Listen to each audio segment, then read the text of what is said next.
All right, we're looking at linear program example 2, which is this one here. We have the newspaper and television ads, and we're trying to reach the most customers possible.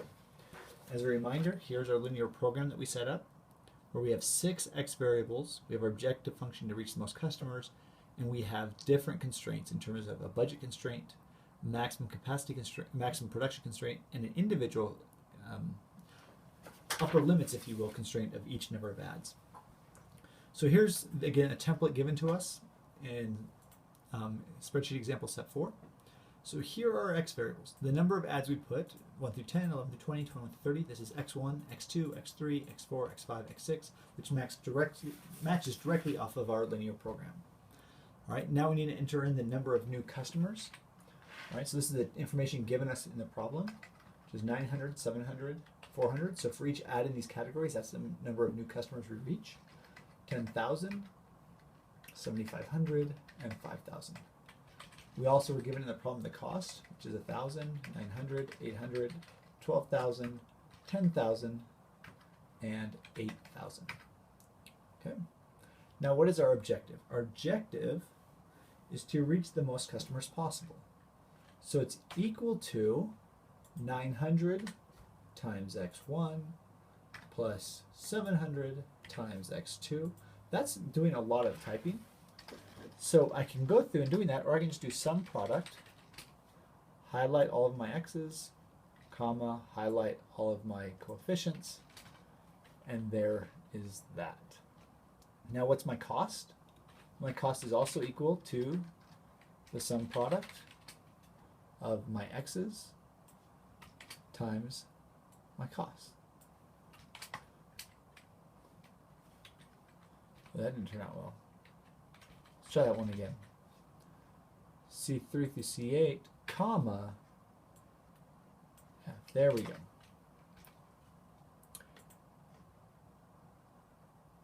Let's just try that again. Equals sum product of my x's corresponding with the coefficients of costs. That looks a lot better. And we know that my budget I have is $145,000.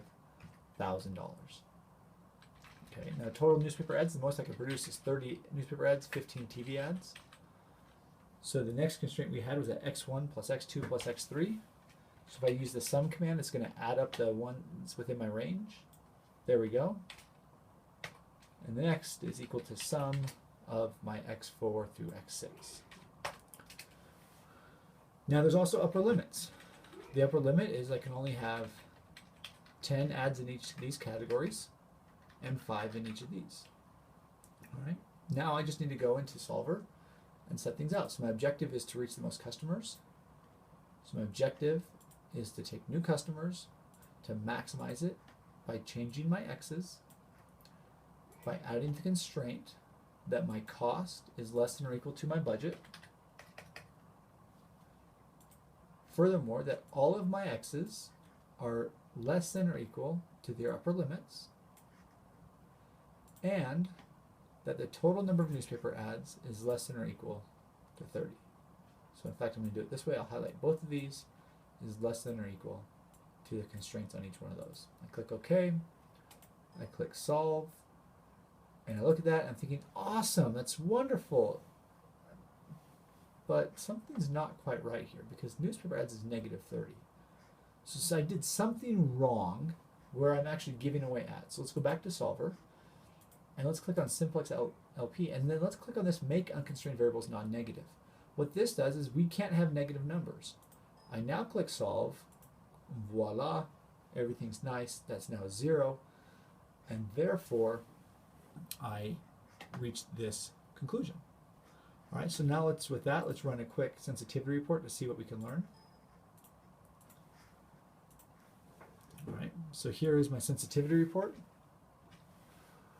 All right, so here I have my final values,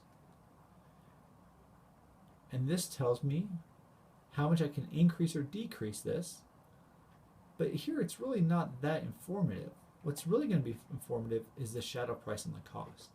I mean that I have a budget of $145,000. How many customers could I reach if I were to increase my budget by $1?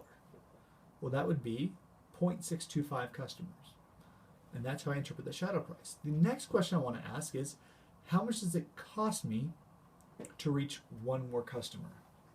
So this here is the price or the number of customers per dollar spent. Now I want number of dollars spent per customer. So it's going to equal 1 divided by 0.625. So to get one additional customer, I need to spend $1.60. So to get 10 customers, I need to spend $16. To reach 100 more possible customers, I need to spend $160.